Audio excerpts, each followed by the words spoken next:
Hey guys, Walrus575 here, showing you my Dark World deck profile.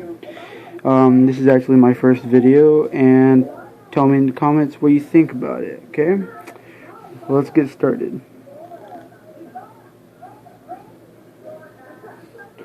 First of the cards is probably the most obvious of the cards. It is 3. Grapha, Dragon of the Dark Lord, Dragon Lord of the Dark World. He is probably the strongest card you have in this deck. He's a 3K beater with greats on the field. Level 8. You spam graphics across the field. It's really not that hard to do. You're supposed to summon him by bouncing one Dark World monster from your field to your hand. And whenever he's discarded, you get to pop one card on your opponent's side of the field. Next, probably the most useful card in the deck is Snow. You will run 3 of these. When she's discarded, you can search any Dark World card in your deck, add it to your hand. Yeah, she basically wins you. She's won me many matches. So then Triple Brow, Huntsman of the Dark World. He's just some extra draw power. When he's discarded, you can draw 1 card. Mirror matches, if he's discarded by an opponent's card effect, like Mind Crush or something, you get 2 draws. So basically, pot of greed when you discard by opponent's card effect. Then we have Double Brow, not Brow, Beige. Yeah, whenever he's discarded, he gets special summoned. So he really helps you get Graph on the field because you discard him, special summon, then you can pull him back, bring Graph out, normal summon. If you have another Graph in the grave, hit that one out. Then go into a rank 8 if you want, go for a TK. Next is 1 gold. He's just basically a stronger beige. Whenever he's discarded to the graveyard, he is special summoned. You can run him or Silva, whichever one you want. They're pretty much the same exact thing, just I like the way he looks. I'm going to replace him with a Lucent whenever I get one, because Lucent is stronger and has a much better effect for mirror matches, and he does the same exact thing, special summons when he's discarded. So next is a very good staple for this deck, Fabled Raven. Once per turn, you can discard any number of cards from your hand, and he gains 400 attack for each one, and he gains a level. Plus, he's a tuner. He is really I had the poopiest hand, and I had all Dark Worlds, and I top decked him, and I OTK'd. That's how good he is. You get all their effects because it's not counted as a cost. So then we'll have 1 tour guide from the Underworld for obvious reasons. She normal summon her, and then you're supposed to summon 1 level 3 dark, 1 level 3 fiend type from your deck. So go into a rank 3. Then we run Double Skarms. Whenever he is sent to the graveyard at the end phase, if he's in the graveyard because he was sent there this turn, you get to search 1 level 3, which you basically use to add Tour Guide to your hand, and then you normal summon Tour Guide, and then supposed to summon the other Skarm from your deck, and then you go into a rank 3. His effects are negated, so he won't be destroyed from them both being on the field. So that's helped me a lot as well. Then 1 Gorz, Emissary of Darkness, obvious reasons as well. Yeah, whenever you take battle damage, you special summon him from your hand. Well, whenever you take any type of damage, you're supposed to summon them from your hand. If it's battle damage, you're supposed to summon a token with attack and defense equal to the damage you took. And if it's effect damage, then you burn your opponent for however much effect damage you took from that.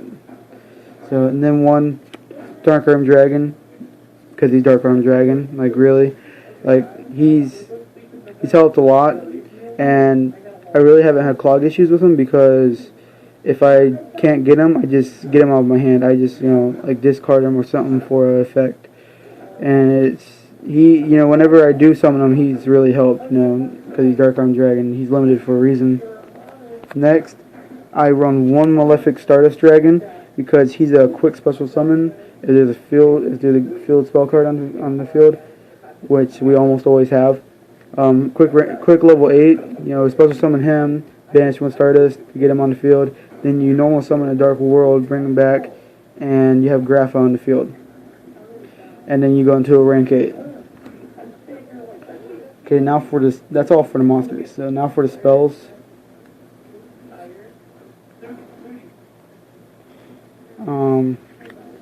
3 Gates of the Dark World. Yeah, it's probably one of the most important cards in here. Each Fiend type monster gains a 300 attack, and once per turn you can banish one Fiend type monster from your graveyard, discard one Fiend type monster so you get their effect, and then you can draw one card, so it gives you extra draw power. And if you discard Brow, you get double draw, so it's very helpful. Then another very important card, Dark World Dealings. Each player draws one card, discards one card. Helps you get those Dark World effects. Next is kind of controversial. Some people don't really run it, but I run double Dark World Lightning because it helps me blow up the field. If you have a Graph in your hand, you pop a set card, and then you discard Grapha and pop another card. So you get double pop. And also you can just go, get all their effects.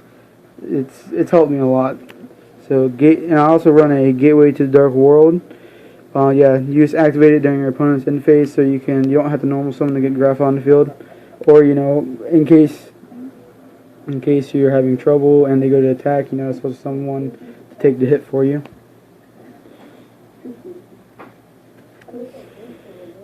I run double Drag Down into the Grave. Really useful. I only run 2. A lot of people run 3. Some people run 3. I only run 2 because I find 3 to be kind of cloggy. So 2 really works well for me. So one Fool's Burial, of course, get Graph in the field and in the graveyard, so you can special summon them. I run one Dark Hole, which I will be replacing with a Raigeki. You can run either or, whichever one you want to do. So it's just field wipe. Then I run one Soul Charge, just in case you're having that bad turn and you have a lot of monsters in your graveyard, you go into whatever you want. Then for the traps, I play double Dark Smog. It helps against things like the new Red Eyes deck builds. That Blackstone's kind of really helps them, whenever if you have this on the field, whenever they send it to the grave, you can banish it so they can't get its other effects. So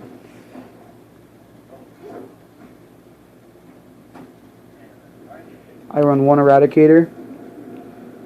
This card right here is so OP. It basically helps. If you activate this on Nekroz or on like Red Eyes or Shaddolls, it's pretty much a good game because all their spells get sent to the grave. You can choose spells or traps, but most people choose spells. I usually choose spells. And I run one Skill Drain because it really doesn't affect you.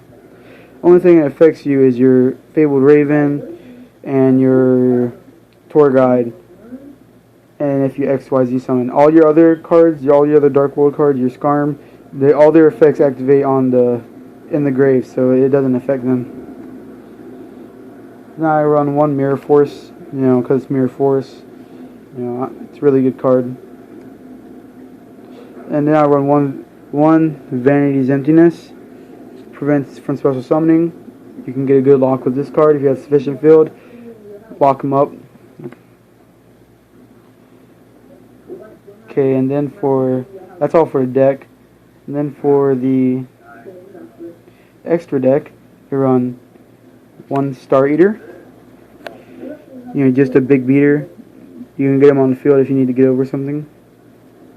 And trap effects don't affect him whenever he's summoned. Well, effects in general don't affect him whenever he's summoned. And then trap effects can't be activated. Cool. card effects can't be activated until when he attacks. So, yeah. Then one Stardust Dragon. You know, you can either XYZ summon them, not XYZ. You can either Synchro summon them with Fabled, or you can banish him to get Malefic on the field. And then going to Exceeds, I will run one. Number 17, Leviathan Dragon, because you know he's just a 20. Once you get him on the field, you detach and he's 25 beater. So, and then one Ghost Trick Allied card, just to pop set cards. His other effects don't really work in this deck, but the set card popping is good. Then I run one Acid Golem. He's only for emergencies. If I have Torghast in my hand and they have a really big card on the field that I need to get over, he pretty much solves the equation. Then one Levier Sea Dragon, pretty obvious. You know, detach one, switch to summon one banished level 4 lower monster from your banished zone. Then I run one Mech-Equipped Engineer, if just in case I'm in a jam, you know, summon him, get him on the field so I can stall. And then I run a few rank 4s. Number 82 Heartland Draco. You know, it's pretty much a Gaga Cowboy on steroids, and it can't be targeted for attack. It can't be targeted for an attack while the face of the spell card on the field. I run one Master Key Beetle. You know, 2 level 4 dark monsters. All our monsters in here are dark, except Fable Raven. So, and he pretty much protects gates. You know, any of your cards. And he's 2,500 meters, so that's nothing to complain about. And then I run one number 101 Silent Honor Arc in case somebody gets Bills on the field. Because Bills is kind of annoying, so yeah. One Rhapsody and Berserk, because banishing those Necrozes or those Red Eyes is pretty fun. Then one Abyss Dweller in case we have a mirror match, or we go against Burning Abyss. You know, negate all their effects. And then one Divine Dragonite Felgrind. It's probably the best rank 8 there is right now. He's pretty much indestructible unless you get over him, which is kind of hard to do because he's 28 beater. And then I run one Galaxy Eyes Tachyon Dragon, just because you know he's just a good card in general. So, and then I run one Galaxy Eyes Dark Matter Dragon. So. And that's all for today. You know, tell me what you think, like and subscribe. See ya.